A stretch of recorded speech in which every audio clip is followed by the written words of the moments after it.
வணக்கம் நேயர்களே, சத்தியம் சாத்தியம் நிகழ்ச்சிக்கு வரவேற்கிறோம். கடந்த ஜூலை மாதம் 5ஆம் தேதி ஆத்தூரை சேர்ந்த 2 வயதான விவசாயிகளுக்கு சம்மன் கொடுத்து சட்டவிரோத பண பரிவர்த்தனை சட்டத்தின் கீழ் சம்மன் வழங்கி விசாரணைக்காக அடைத்திருக்கிறது அமலாக்கத்துறை. 5 மாதங்களுக்கு பிறகு இந்த விவகாரம் வெளிச்சத்திற்கு வந்திருக்கிறது. அதை பற்றிய பேச இருக்கிறது இந்த அமர்வு. குறிப்பாக நில ஆக்கிரமிப்பாளர்களுக்கு ஆதரவாக உதவி செய்யக்கூடிய நோக்கத்தில் அமலாக்கத்துறை சம்மன் அனுப்பி தன்னுடைய கட்சிக்காரர்களை தொந்தரவு செய்திருக்கிறது என்று வழக்கறிஞர் ஒருவர் டிஜிபியிடம் முறைப்படி இது சம்பந்தமாக புகாரும் கொடுத்திருக்கிறார். ஒரு திடுக்கிட வைக்கும் ஒரு குற்றச்சாட்டு இந்தியாவினுடைய பிரீமியர் இன்வெஸ்டிகேஷன் ஏஜென்சியான அமலாக்கத்துறை மீது சுமத்தப்பட்டிருக்கிறது. என்ன நடந்தது இந்த விவகாரத்தில் என்பது பற்றி பேச விரும்புகிறது சமூக பொறுப்போடு இந்த மேடை. 4 விருந்தினர்கள் இந்த அமர்வில் பங்கேற்கிறார்கள். வழக்கறிஞர் பிரவீனா பங்கேற்கிறார். அமலாக்கத்துறையால் சம்மன் வழங்கப்பட்ட 2 விவசாயிகளுடைய வழக்கறிஞர். மூத்த பத்திரிகையாளர் திரு கல்கி பிரியன் நம்மோடு இணைகிறார். மூத்த குற்றவியல் வழக்கறிஞர் திரு ராஜசேகர் இந்த அமர்வில் நம்மோடு பங்கேற்கிறார். அதே போல அனைத்து விவசாய சங்கத்தினுடைய தலைவர் திரு PR பாண்டியனும் இந்த விவாதத்தில் கலந்து கொள்கிறார். 4 பேரை வரவேற்று நிகழ்ச்சிக்குள் போலாம். 4 பேருக்குமே வணக்கம். பிரவீனா மேடம் வணக்கம். நீங்க தான் டிஜிபி கிட்ட இந்த விவகாரம் சம்பந்தமா கம்ப்ளைண்ட் கொடுத்துருக்கீங்க இல்லையா? புகார் கொடுத்துருக்கீங்க. எங்களுக்கு இது என்ன நடந்தது அப்படிங்கறத கொஞ்சம் சொல்ல முடியுமா? சேலம் மாவட்டம் ஆத்தூர் பகுதி ராமநாயக்கன் பாளையம் வடக்கு காடு, ஒரு மலைகள் சூழ்ந்த அழகான இயற்கை சூழ்நிலையில் இருக்கக்கூடிய ஒரு நிலம். சரி, 6.5 ஏக்கர் இந்த ஏழை விவசாயிகளுடைய நிலம். ஓகே. அந்த நிலத்துக்குள்ள நம்ம போகும்போது பார்த்தீங்கன்னா நமக்கு அந்த நிலம் ரொம்ப பியூட்டிஃபுல் சீனரிக் வியூவா, மவுண்டனஸா ரொம்ப அழகா இருக்கிற மாதிரியும் இருக்கும். ஓகே. அதே நேரத்தில் சுற்றுப்புற சூழல்ல வெறும் காடு சார்ந்த ஒரு விவசாய பகுதியா இருக்கிறதுனால, மலை முகப்பில் இருக்கிறதுனால அந்த நிலத்துக்கு உள்ள போகிறதே ஒரு 20 கிலோமீட்டர்ஸ் பார்த்தீங்கன்னா நமக்கு ஒரு அச்சத்தை விளைவிக்கக்கூடிய தனிமைப்பட்ட ஒரு நிலமாக இருக்கும். இந்த நிலத்தை அபகரிப்பதற்காக பாரதிய ஜனதா கட்சி சேர்ந்த குணசேகரன் என்பவர் அந்த நிலத்துக்கு பக்கத்து காட்டுக்காரராக இருக்கார். ஓகே. அவர் சேலம் மாவட்டத்தில் கிழக்கு பகுதி மாவட்ட செயலாளராக இருக்கார். ஏதோ ஒரு பொறுப்பில் இருக்கார். பாஜக பொறுப்பில் இருக்கக்கூடியவர். இவருக்கு உதவியாக இருக்கக்கூடிய வழக்கறிஞர் ஒருவரும் பாஜக வழக்கறிஞராக ஆத்தூர் நீதிமன்றத்தில் இருக்கார். ஸோ இவங்க என்ன பண்ணுறாங்கன்னா, ஒரு டீம் ஃபார்ம் பண்ணிட்டு இந்த ஏழை விவசாயிகளுடைய நிலத்தை அடிமட்ட விலைக்கு கொடுத்து விட்டு நகர்ந்து விடு, இல்லை என்றால் உங்கள் மீது கிரிமினல் வழக்கு பாயும், நீங்கள் உயிரோடையே இருக்க மாட்டீங்க அப்படின்னு கொலை மிரட்டல்கள் விடுக்கிறாங்க. அதாவது 2 தரப்புக்கும் சிவில் டிஸ்பியூட்ஸ் இருந்துகிட்டே இருந்திருக்கு. சிவில் டிஸ்பியூட்ஸ் அப்படின்றது இல்லை. சிவில் டிஸ்பியூட்னு சொன்னால் இவங்களுடைய நிலத்துல எப்படி சிவில் டிஸ்பியூட் வரும்? இவங்க கிரைம் கமிட் பண்ண தூண்டுறாங்க. ஓகே, சரி, ரைட். ஓகே. இந்த கேஸ் உங்ககிட்ட எப்படி வந்தது மேம்? அந்த கேஸ் பாத்தீங்கன்னா என்கிட்ட அது ஒரு 3-4 வருஷமா இவங்க ஆத்தூர் நீதிமன்றத்தில் அந்த எதிர்த்தரப்பு மேல வழக்கெல்லாம் போட்டிருக்க.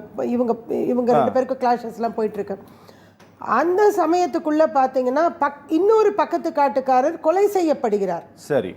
அதே பாஜக கட்சி பிரமுகரால இவருக்கும் இன்னொரு அட்ஜசன்ட் நெய்பரிங் லைன்ல இருக்கவங்க கொலை செய்யப்படுகிறார். அவங்களும் காடு கொடுக்க மாட்டேன்னு சொன்னதுனால கொலை செய்யப்படும் போது இவங்களுடைய அச்சம் பல மடங்கு அதிகமாகுது. சரி சரி சரி. வழக்கு ரீதியாக நேரடியாக நீதிமன்றம் சார்பாக, போலீஸ் ஸ்டேஷன் சார்பாக, அங்கே இருக்கக்கூடிய நில அதிகாரிகள் சார்பாக போகணும், நியாயமாக தர்மத்துக்கு கட்டுப்பட்டு போகணும்னு இந்த ஏழை விவசாயிகள் முயற்சி பண்றாங்க. அது நடக்கல. எந்த விதமான மெஷர்ஸும் இவங்களுக்கு பாசிட்டிவா வரல.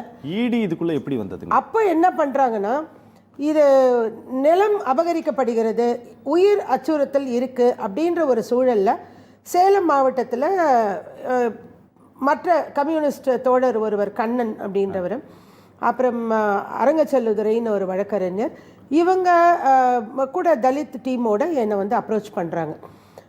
இந்த மாதிரி ஒரு நில மோசடியும் உயிர் அச்சுறுத்தலும் கொலை முயற்சியும் நடந்துட்டுருக்கு, அதை யாருமே காப்பாற்ற வரமாட்டாங்க, நீங்கள் வரணும் அப்படின்னு சொல்லி கூப்பிடுறாங்க.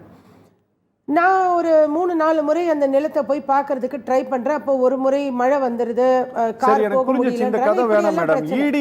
அதுக்கப்புறமா ஒன் ஃபைன் மார்னிங் நாங்கள் ஒரு எதுக்கு சொல்ல வரேன்னா, ஒரு 3-4 முறை ஆத்தூருக்கு போகிறோம்.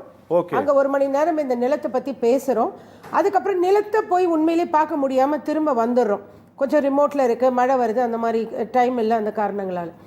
அப்புறம் திடீர்னு ஒரு ஃபைன் டே வந்து என்ன பண்ணேன்னா, இடியிலேருந்து அமலாக்கத்துறையிலேருந்து ஒரு கடிதாசி ஒன்று வந்திருக்கு. அவங்க ஏழை விவசாயிகள், அவங்களுக்கு இங்கிலீஷும் தெரியாது, தமிழ் எழுத படிக்க தெரியாது. புரியுது. அவங்க என்ன சொல்கிறாங்க, இந்த மாதிரி ஒரு கடிதம் வந்திருக்கு அப்படின்னு சொல்கிறாங்க. நாங்கள் நீங்கள் சொல்கிற நிலத்தையும் போட்டுட்ருக்குறோம், அந்த கடிதாசியும் காட்டிட்டு தான் இருக்கிறோம். அந்த அமலாக்கத்துறையுடைய கடிதம் என்பதெல்லாம் அப்புறம் நம்ம பிரித்து பார்த்து வழக்கறிஞர்கள் சொல்லும்போது தான் அவங்களுக்கு தெரியும். ஓகே. ஸோ வந்து ஒரு கடிதம் வந்திருக்குன்னு, அது வந்து அவங்க ஏதோ கடிதம்னு கடந்து கூட போயிருப்பாங்க. சரி எதுவாக இருந்தாலும் நம்ம வழக்கறிஞர்கள்கிட்ட கொடுக்கணும் அப்படின்னு சொல்லி கொண்டு வந்து கொடுத்தாங்க.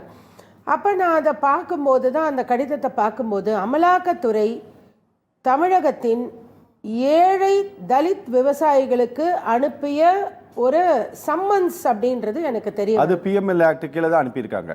ஆமா, மணி லாண்டரிங் ஆக்ட்ல அனுப்பியிருக்காங்க. பிரிவென்ஷன் ஆஃப் மணி லாண்டரிங் ஆக்ட்ல கருப்பு பண மோசடி வழக்கு குற்றத்துல அவங்கள பண பரிவர்த்தனை சட்டம். அப்ப நான் அவங்கள கேட்கிறேன், இந்த மாதிரி உங்களுக்கு உண்மையிலே ஏதாவது பிரச்சனை? I could not believe that summons.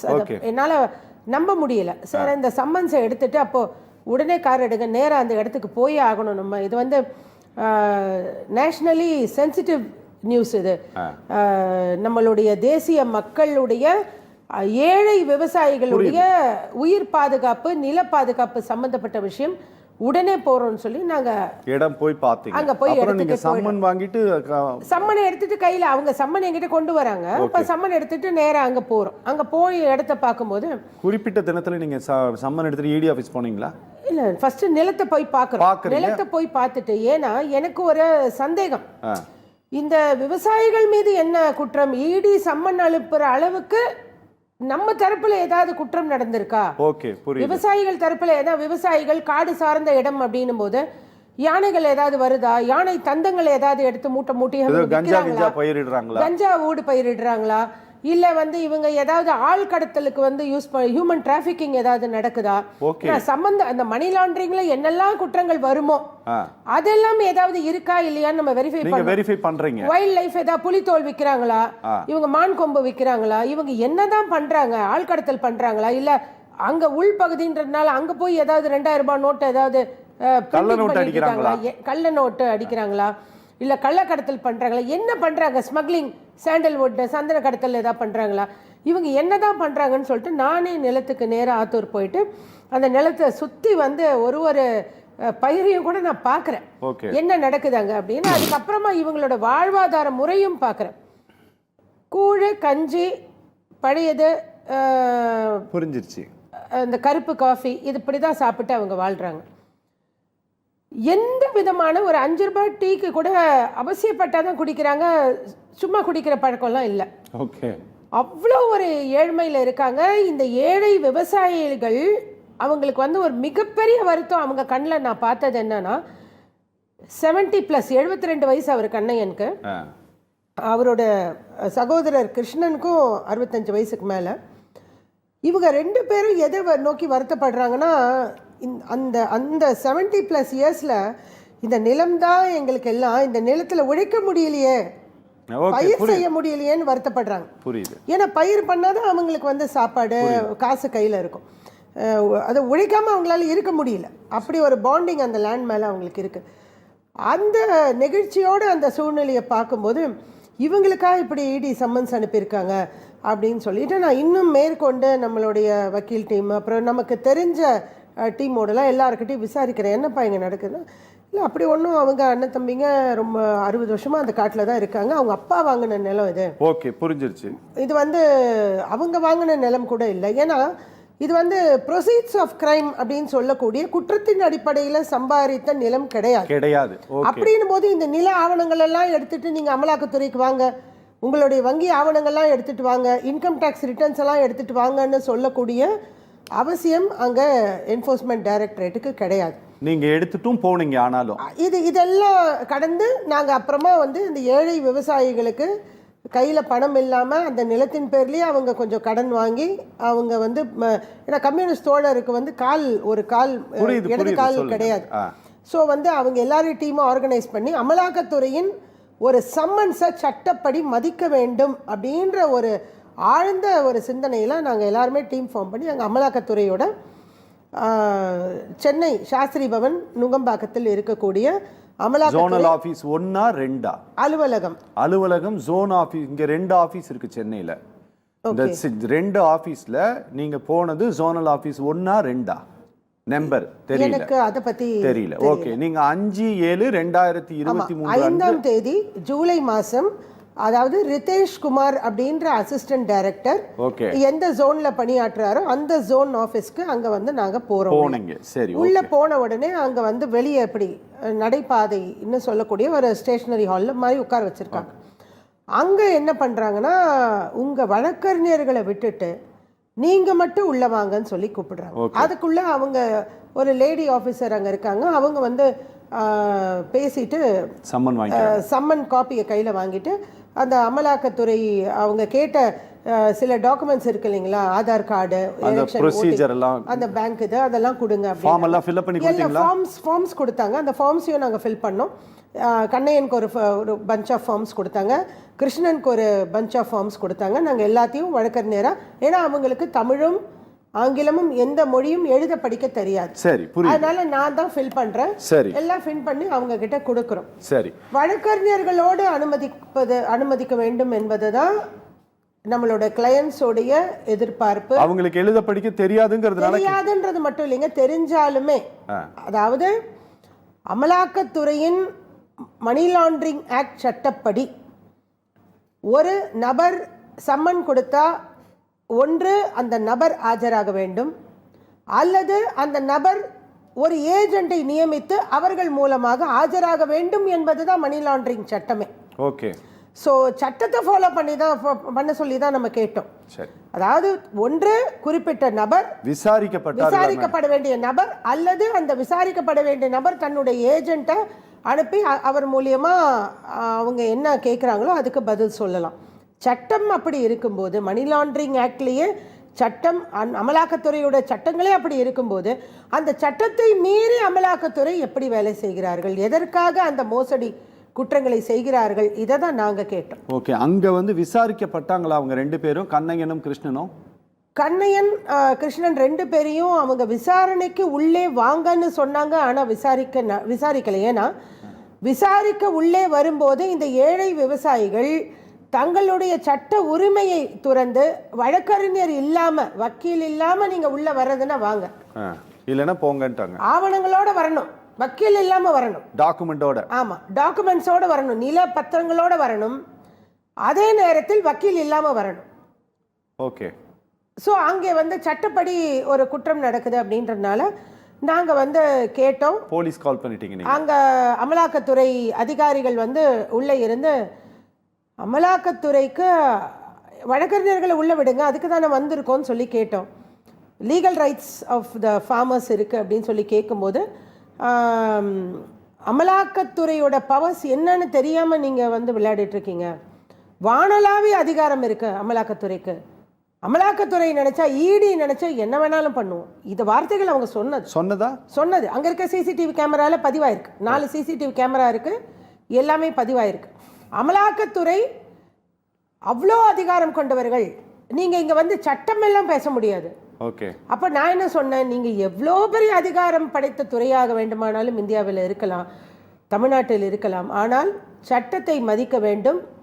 Law must be enforced in that department. Okay. நீங்க சட்டத்தை மதிக்காம நீங்க வந்து எங்களுடைய தமிழ்நாட்டில் இருக்கக்கூடிய குறிப்பாக தலித் மக்களுக்கு இப்படி நீங்க தொந்தரவு கொடுப்பீங்கன்னா நாங்க அதை ஏத்துக்க முடியாது. அவங்க வந்து என்னை நம்பி வந்திருக்காங்க அப்படின்னு சொல்லும்போது முடிவா அனுமதிக்க முடியாதுன்ற ஒரு செய்கை அவங்க எப்படி காமிச்சாங்கன்னா, நம்மளை கழுத்தை பிடிச்சி வெளியே தள்ளுற மாதிரி பண்ணாங்க. ஓகே ஓகே புரியுது. உங்களை கெட் அவுட் பண்ணிடுவோம், நாங்க ஹைகோர்ட் அட்வொகேட்டாவது ஏதாவது கெட் அவுட் பண்ணிடுவோம் அப்படின்னாங்க. இது எனக்கு ரொம்ப ஷாக்கிங்கா இருந்தது. ஓகே புரிஞ்சிருச்சு மேம், புரிஞ்சிருச்சு. என்ன அச்சுறுத்தலாகவும் இருந்தது. அப்போ நான் என்ன பண்றேன், உடனே நுங்கம்பாக்கம் போலீஸை ஃபோன் பண்ணி, போலீஸ் அங்க வந்தாங்க, ரெக்கார்ட் ஆயிருக்கு இல்லையா? தமிழ்நாடு டிஜிபி அலுவலகத்திற்கு தகவல் கொடுத்து நுங்கம்பாக்கம் போலீஸை வரும்படி அழைத்தவுடன் 5 to 10 minutesக்குள்ள தமிழ்நாடு போலீஸ், நுங்கம்பாக்கம் போலீஸ் அங்கே வந்துட்டாங்க. வந்து ஒரு 45 நிமிஷம் அவங்களும் 2 பக்கமும் பேசுகிறாங்க. ஏப்பா கரெக்டாக தானேப்பா கேட்குறாங்க, சட்ட உரிமையை தானே கேட்குறாங்க, அதுவும் ஏழை விவசாயிகள் 5 ரூபா 10 ரூபா கையில் இல்லாதவங்க கடை வாங்கி இவ்வளோ தூரம் வந்திருக்காங்க, வழக்கறிஞர்களை கூட்டிகிட்டு வந்திருக்காங்க, அவங்கள அனுமதிங்க அப்படின்னு தமிழ்நாடு காவல்துறை கடுமையாக போராட்டத்தை முன்வைத்தார்கள். அவங்களும் பேசினாங்க. ஆனாலும் அவங்க விடல. பேசும்போது என்ன சொன்னாங்கன்னா, அவங்க விட மாட்டேன் அப்படின்னு சொல்லும்போது தமிழ்நாடு போலீஸால அதுக்கு மேல ஒன்றும் பேச முடியும். ஓகே ஓகே நம்ம பேசலாம் மேடம். நம்ம அப்ப நான் போலீஸை கூப்பிடும்போது அவங்க அடுத்தது என்ன சொல்றாங்கன்னா, இந்த போலீஸை கூப்பிடுறீங்களா, உங்க தமிழ்நாடு சிஎம் கூப்பிடுங்க பேசிக்கலாம், உங்க சிஎம்ஏ கூப்பிடுங்க, இடி யாருன்னு நாங்க காமிக்கிறோம், ஸ்டாலினை கூப்பிடுங்க, இடி யாருன்னு நாங்க காமிக்கிறோம் அப்படியே சொன்னாங்க. சிசிடிவி கேமரால ஃபுல் வேர்டிங்ஸ் பதிவாயிருக்கு. அப்போ நான் வந்து உடனே அவ்வளோ நேரம் வந்து ஃபோன் வந்து யூஸ் பண்ண வேண்டாம்னு சொல்லி காவல்துறை சொன்னனால யூஸ் பண்ணாமல் வச்சது. உடனே நான் கேமரா ஆன் பண்ணி இப்போ சொல்லுங்கள் என்ன சொன்னீங்க அப்படின்னு சொல்லி கேட்குறேன். தமிழ்நாடு சிஎம்ஐ கூப்பிடுங்கன்னு சொல்கிறீங்களே, இப்போ நீங்கள் சட்டத்தை ஃபாலோ பண்ண மாட்டீங்களா அப்படின்னு சொல்லி கேட்கும்போது அவங்க அதுக்கும் பயப்படலை. ஓகே நம்ம பேசலாம் மேடம்.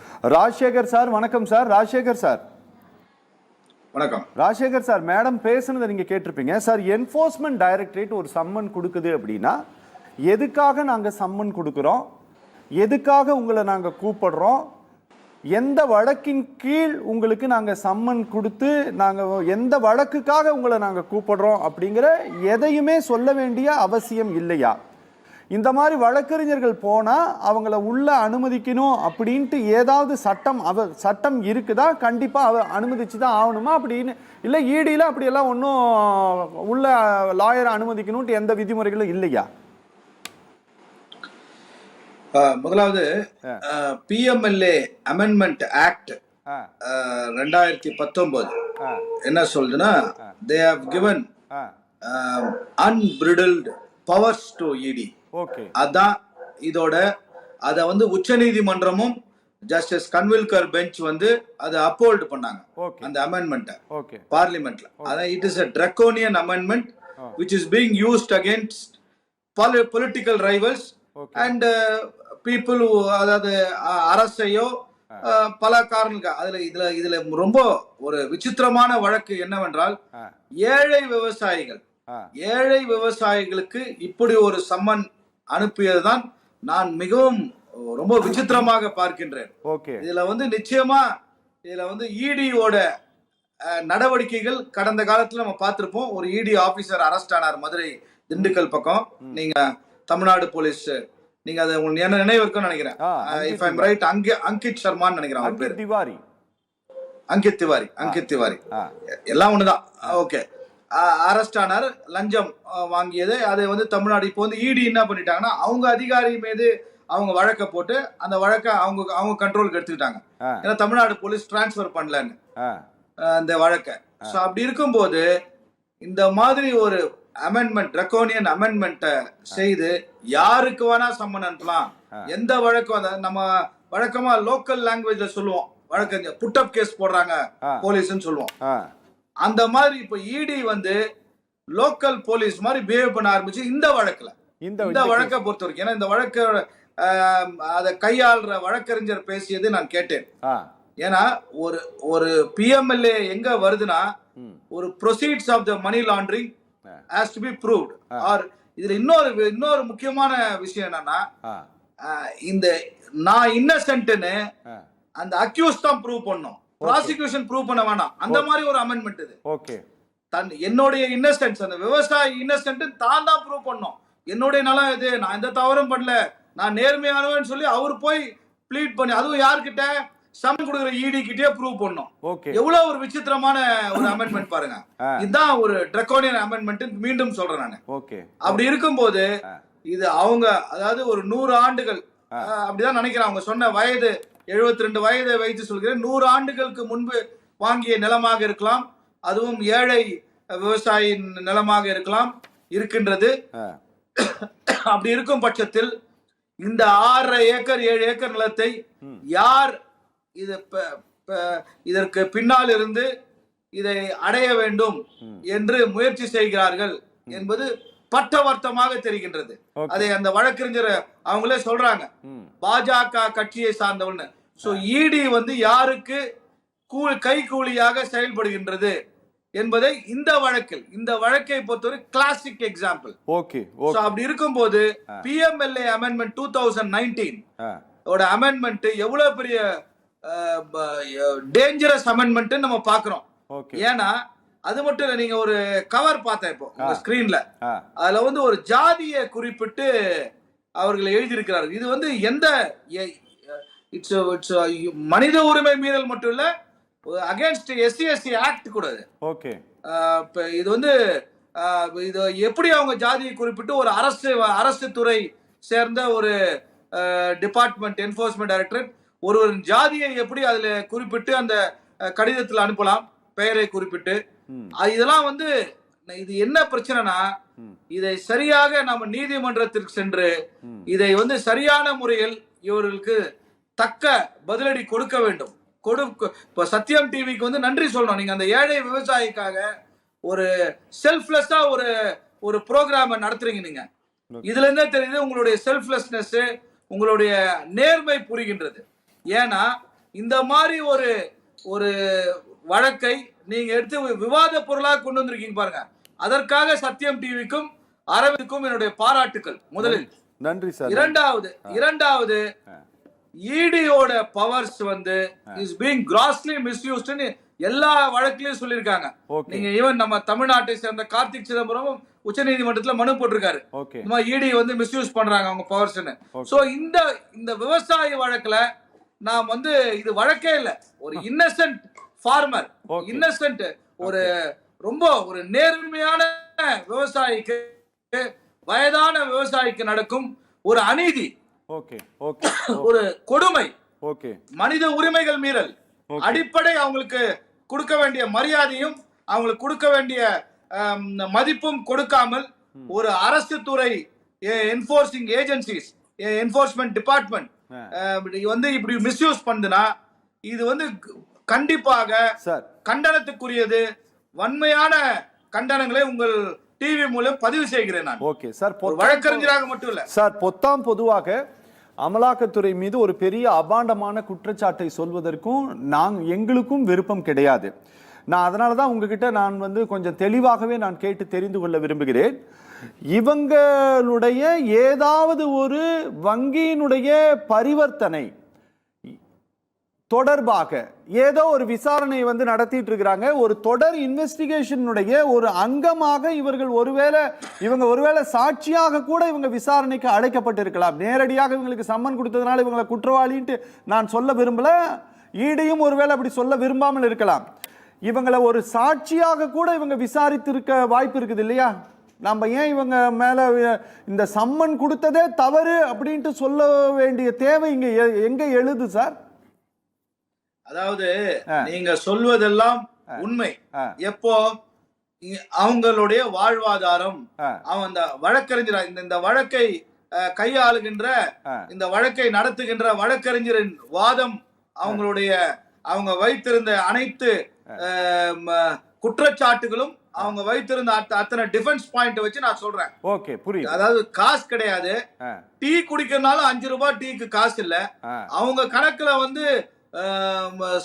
சட்டவிரோதமாக பண பரிவர்த்தனை எப்படி நடக்கும்னு எனக்கு கனவுல கூட யோசிச்சு பார்க்க முடியல. ஒன்று. ரெண்டாவது, இதுல நிச்சயமாக அரசியல் கை இருக்குது அப்படின்னு அவங்க சொல்றாங்க. அவங்க ஸ்டேட்மெண்ட் பிரகாரம் பார்த்தா இந்த விவசாயிகளின் நீங்க டிவில ஸ்கிரீன்ல காமிக்கிற விவசாயியை பார்த்தா சட்டவிரோதமா பண பரிவர்த்தனை பண்ற மாதிரியா இருக்காரு அவரு. PMLA ஆக்ட் அவர் அட்ராக்ட் பண்ற மாதிரி இருக்காரு. அவரே கூழோ கஞ்சோ, கம்பங்கூழோ கஞ்சோ குடிச்சுக்கிட்டு, கருப்பு காப்பி குடிச்சுக்கிட்டு வாழுகின்ற ஒரு விவசாயி. விவசாயம் பண்ணிருக்க 72 வயசு, அவங்க அப்பாவுடைய நிலம்னு சொல்றாங்க வழக்கறிஞர். அப்படி இருக்கும்போது இதுல I don't see any crime involved in this. Okay இது வந்து பிஎம்எல்ஏ போற அளவுக்கு எந்த ஒரு குற்றம் நடந்திருக்க வாய்ப்பு, அதை வந்து இவங்களே போய் விசாரிச்சுன்னு சொல்றாங்களே. வேற ஏதாவது பிஎம்எல்ஏ அட்ராக்ட் பண்ற மாதிரி சம்பவங்கள் அந்த நிலத்தில் நடக்கிறதா பார்த்தேன், அதுவும் இல்லைன்னு சொல்லும் போது 100% இன்னசென்ட் அப்படின்னு அந்த வழக்கறிஞருடைய நேரடி அவங்க போய் சந்திச்சதை வச்சு நான் சொல்றேன். ஏன்னா நீங்க கேக்குற பாயிண்ட் ஒரு வேலிட் பாயிண்ட். பட் ஆனா அவங்க நேரடியா இடி ஆபீஸ் போகும்போது நீங்க விட்னஸ் தான், நீங்க வாங்க உங்களை விசாரிக்கிறேன்னு சொல்லாம இடி அதிகாரிகள் ஏன் சொல்ல? ஒன்று. ரெண்டாவது, நீ பத்திரத்தை எடுத்துக்கிட்டு வான்னு ஏன் கேக்குறாங்க? ஏன்னா they have powers to confiscate the documents. காரணம் இல்லாமல் பத்திரங்க அவருடைய நிலப்பத்திரங்களை கான்ஃபிஸ்கேட் பண்ண முடியும், காரணமே இல்லாம. அதான் பவர்ஸ் ஆஃப் இடி. இதுதான் நான் ட்ரக்கோடியன் பவர்ஸ் சொல்றேன். ஓகே சார், ஓகே புரியுது சார், புரியுது. பேசலாம் சார். நம்ம பிஆர் பாண்டியன் சார், வணக்கம். பிஆர் பாண்டியன் சார், இந்தியாவுடைய ஹிஸ்டரியில முதல் முறையாக ரொம்ப வயதான ஒரு ஃபார்மர்ஸ்க்கு தமிழ்நாட்டில் இருக்கக்கூடிய என்ஃபோர்ஸ்மெண்ட் டைரக்டரேட் ஆபீசர்ஸ் சம்மன் கொடுத்து அவங்களும் காசுக்கே வழி இல்லாம வெறும் தடி ஊனிட்டு தான் நடக்க முடியும் சார். அவங்க ரொம்ப லா ஒபீடியன்ட் சிட்டிசன். அவரும் இடியினுடைய சம்மனுக்கு கட்டுப்பட்டு இடி ஆஃபீஸ்க்கு போயிருக்கிறாரு. இது நாங்கள் ரொம்ப லேட்டாக இந்த தகவல் எங்களுக்கு தெரிஞ்சுதான் இந்த இஷ்யூவை நாங்கள் எடுத்திருக்கிறோம். நீங்கள் ஒரு விவசாய சங்கத்தினுடைய தலைவராக நீங்கள் இதை பற்றி நீங்கள் என்ன சொல்ல விரும்புறீங்க சார்? முதல்ல இந்த பிரச்சனையை வெளி உலகத்துக்கு கொண்டு வர வேண்டும் என்கிற முயற்சியை மேற்கொண்ட சத்யன் டிவி நிர்வாகத்திற்கும், அதுபோல இந்த ஏழை விவசாயிகளுக்காக சட்ட ரீதியான உதவி புரிவதற்காக ஒரு பெரும் வீராங்கனையாக வழக்குரைஞராக இதில் ஈடுபட்டதற்கு நான் முதல்ல வாழ்த்துக்களை தெரிவிச்சுக்கிறேன். இந்த சம்பவத்தை பற்றி தற்போது விவாதத்தில் வருகிற கருத்துக்களை வைத்து பார்க்கிற போது இது ஏதோ இன்றைக்கு சேலத்தில் இப்படி துவங்கியதாக என்னால் புரிந்து கொள்ள முடியவில்லை, உறுதிப்படுத்த முடியவில்லை. காரணம், இது ஒரு சிறு குறு விவசாயிகள், அது தலித் விவசாயிகள் 6.5 ஏக்கர் நிலத்திற்கு இன்றைக்கு அமலாக்கத்துறையே நேரடியாக களமிறங்குது. அப்படின்னா ஆயிரக்கணக்கான ஏக்கர் நிலங்களை கையகப்படுத்தியிருக்கிற நிலையில் இந்த நிலங்கள் கையகப்படுத்திய இடங்களிலெல்லாம் இப்படி சட்டவிரோத அத்துமீறல்கள், இடி போன்ற துறைகள் இன்றைக்கு வேலிய பயிரை மீத கதையாக மாறிவிட்டதோ என்று அஞ்ச தோன்றுகிறது. எப்படி வாழப்போகிறோம் என்கிற நிலைதான் இன்றைக்கு ஏற்பட்டிருக்கிறது. விவசாயிகள் உற்பத்தி செய்தால்தான் உணவு, ஆனால் உற்பத்தி குறை காலத்தில் உணவு தட்டுப்பாடு ஏற்படும் என்று அரசாங்கம் அச்சப்படுகிறது. ஆனால் கருப்பு பணத்தை பதுக்கல்காரர்களை கண்டறிந்து அவர்கள் மீது நடவடிக்கை எடுக்க வேண்டிய அமலாக்கத்துறை, சட்டவிரோத பணப்பரிமாற்றத்தை தடுத்து நிறுத்த வேண்டிய அமலாக்கத்துறை, சட்டவிரோத செயலில் தமிழ்நாடு அரசின் கட்டுப்பாட்டில் இருக்கிற நில சீர்திருத்த சட்டங்கள், நில குறித்தான அந்த பத்திரங்கள் பதிவு துறை இருக்கிறது. இத்தனை நிர்வாகங்கள் இருக்கிற போது ஒரு அமலாக்கத்துறை சம்பந்தம் இல்லாமல் 2 விவசாயிகளுக்கு சம்மன் அனுப்பி கண்ணப்பன் கிருஷ்ணன் என்கிற சகோதரர்களை, ஒரு தலித் விவசாயிகளை, அதுவும் வயது முதிர்ந்த விவசாயிகளை சென்னைக்கு அழைப்பது மனித விரோத செயல். இது மனித உரிமையை மீறி இருக்கிறார் இந்த அமலாக்கத்துறை. குறிப்பா இந்த நடவடிக்கையின் மூலம் உண்மையான குற்றவாளிகள் தப்பிவிடுவதற்கு வழிவகுக்குமோ என்று ஒரு பக்கம் அஞ்சம் தோன்றுகிறது. காரணம், அமலாக்கத்துறை என்று உருவாக்கப்பட்டது சட்டவிரோத பணப்பரிமாற்றத்தின் மூலமாக இந்திய அரசினுடைய பொருளாதாரம் வருவாய் இழப்பு ஏற்படக்கூடாது என்பதற்காக கொண்டு வரப்பட்ட இந்த அமலாக்கத்துறை இன்றைக்கு விவசாயிகளுடைய நிலங்களை பிடுங்குவதற்கு சாதாரணமாக கிராமப்புறங்களில் காவலர்கள் இந்த செய்கையில் ஈடுபடுவார்கள். அதுவும் ஐபிஎஸ் அலுவலருக்கு கீழ்நிலையில் உள்ள, டிஎஸ்பிக்கு கீழ்நிலையில் உள்ள அதிகாரிகள் தான் பெரும்பாலும் கிராமப்புறங்களில் ஏழை விவசாயிகளிடத்துல வேலி சண்டை, வரப்பு சண்டையை வைத்து இப்படி தரகு வேலைகளில் ஈடுபடுவது வழக்கம், மிரட்டுவதில் ஈடுபடுவது வழக்கம். ஆனால் அவர் அமலாக்கத்துறையே மத்திய அரசின் கீழ் செயல்படக்கூடிய, அதுவும் ஒரு முக்கியமான துறையில் பிரதமர், உள்துறை அமைச்சருடைய நேரடி கட்டுப்பாட்டில் செயல்படக்கூடிய அமலாக்கத்துறை ஏற்கனவே திண்டுக்கல் மாவட்டத்தில் திவாரி என்கிற அதிகாரி ஒரு மருத்துவரிடம் சென்று நான் உன்னை இந்த வழக்கிலிருந்து விடுவிக்கிறேன் என்று பேரம் பேசி பணம் பெற்றிருக்கிறார். கையங்களமாக பிடிக்கப்பட்டு சிறையில் அடைக்கப்பட்டிருக்கிறார். இது என்ன கொடுமை! இன்றைக்கு விவசாயிகள் மீது அதற்கு முன்னதாகவே இப்படி நிதேஷ்குமார் என்கிற ஒரு அமலாக்கத்துறை உதவி ஆணையர் இந்த நடவடிக்கையில் ஈடுபட்டிருக்கிறார், கையொப்பமிட்டு ஈடுபட்டிருக்கிறார். இது ஏதோ அரசு மீதோ இல்ல அமலாக்கத்துறை மீதோ களங்கம் கற்பிக்க வேண்டும் என்கிற நோக்கத்தில் இந்த விவாதம் துவக்கப்படவில்லை. அனைத்து ஆதாரங்களும் ஏற்கனவே இது வெளியிடப்பட்டிருக்கிறது. இந்த ஆதாரங்களின் அடிப்படையில் மத்திய அரசு நடவடிக்கை எடுக்க முன்வர வேண்டும். இது யார் அந்த குற்றவாளிகள்? நில அபகரிப்புக்கு அமலாக்கத்துறை பயன்படுத்துமையானால் அப்படி அமலாக்கத்துறை நடத்துகிற அனைத்து விசாரணைகளும் நடவடிக்கைகளுமே சட்டவிரோதமாக நடத்தப்படுகிறது என்று எடுத்துக்கொள்ள முடியுமா? இது பிரதமர் வாய்மொழி மௌனியாக இருப்பதனுடைய மர்மம் என்ன?